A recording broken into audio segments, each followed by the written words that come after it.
Assalamualaikum warahmatullahi wabarakatuh. Kembali lagi dengan aku Nur Daningsi.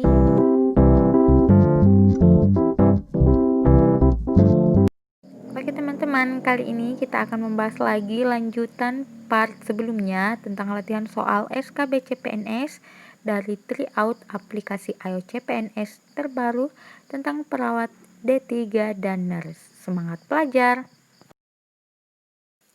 Nah, kita mulai. Kita langsung lanjut ke nomor 11 ya, karena untuk video sebelumnya kita sudah membahas nomor 1 sampai nomor 10.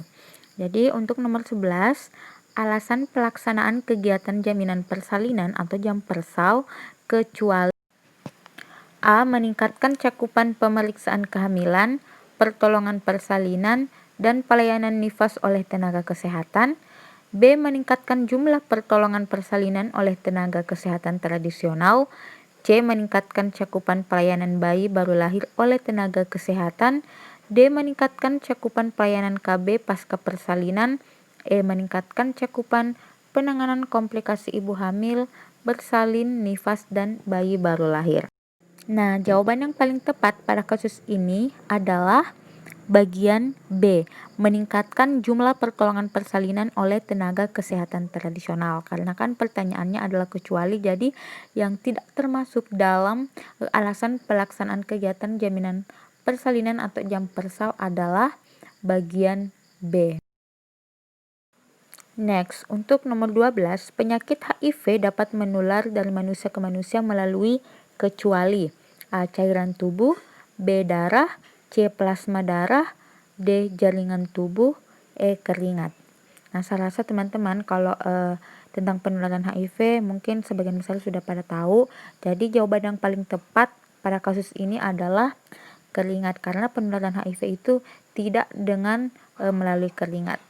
Jadi sudah jelas ya teman-teman, jawaban yang paling tepat pada kasus ini adalah bagian E.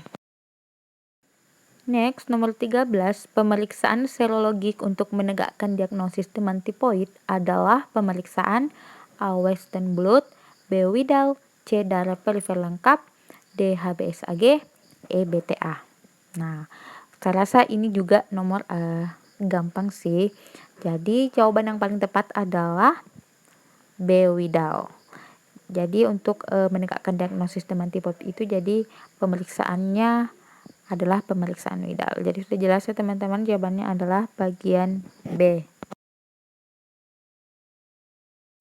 Nah, untuk nomor selanjutnya, untuk memperluas jalan lahir dengan episiotomi, saat yang tepat untuk melakukannya adalah A. Di luar his, B. Kepala sedang membuka pintu, C. Perineum menonjol dan semakin menipis, D. Putaran paksi dalam, E. Putaran paksi luar.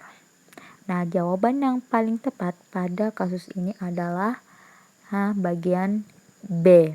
Kepala sedang membuka pintu. Selanjutnya untuk kasus nomor 5, ini tentang kesehatan lingkungan. Karena ini kan ceritanya kesehatan umum gitu loh teman-teman. Jadi dia juga akan membahas tentang kesehatan lingkungan. Siapa tahu juga nanti akan naik lebih banyak belajar atau latihan mengerjakan soal-soal itu akan lebih mempertajam ilmu yang kita miliki. Nah, nomor 15, tidak semua air dapat dikonsumsi oleh manusia. Syarat agar air minum dapat dimanfaatkan oleh masyarakat adalah harus memenuhi syarat fisik, yaitu A. Diberikan segel pada kemasannya, B. Jernih, tidak berbau dan tidak berasa, C. Berasal dari mata air terjaga, D. Klorifikasi dari PDAM, E. Tidak ada unsur kimia. Nah, jawaban yang paling tepat adalah ya betul bagian B. Jadi syarat air itu harus jernih, tidak berbau dan tidak berasa. Jadi sudah jelas ya teman-teman, jawabannya adalah bagian B.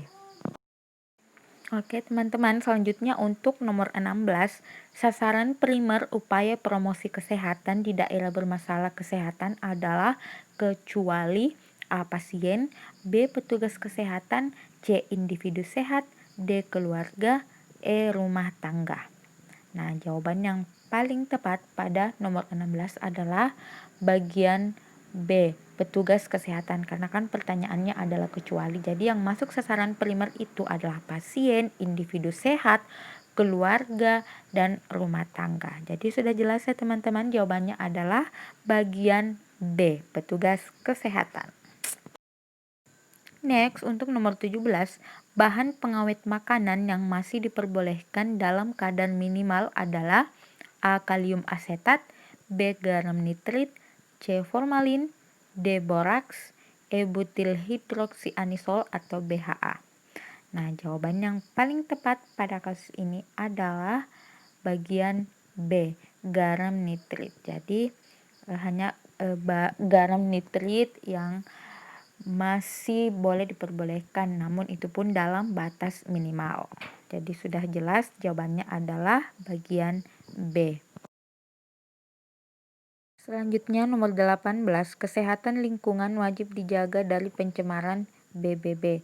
Bahan beracun berbahaya diantaranya adalah A. Kotoran sapi mengandung parasit, B. Oli bekas motor, C. Arang bekas kebakaran, D. Bubuk semen, E. Botol-botol plastik. Nah, jawaban yang paling tepat pada nomor 18 adalah bagian B, oli bekas motor.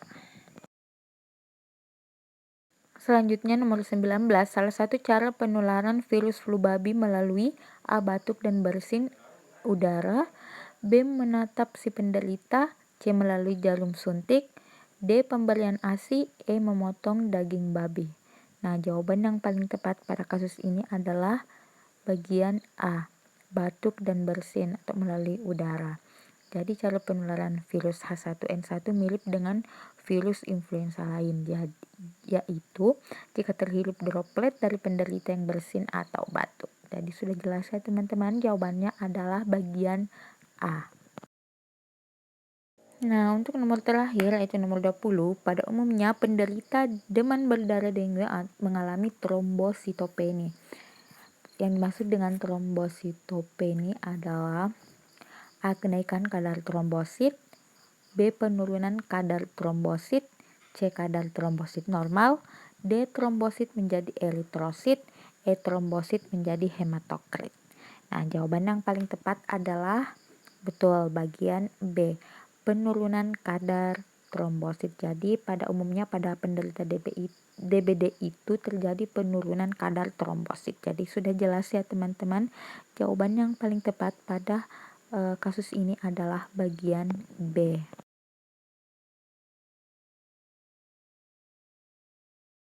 Oke teman-teman, demikian untuk video kali ini. Mudah-mudahan apa yang aku sampaikan dalam video kali ini ada yang nyangkut di pikiran teman-teman dan bermanfaat buat teman-teman.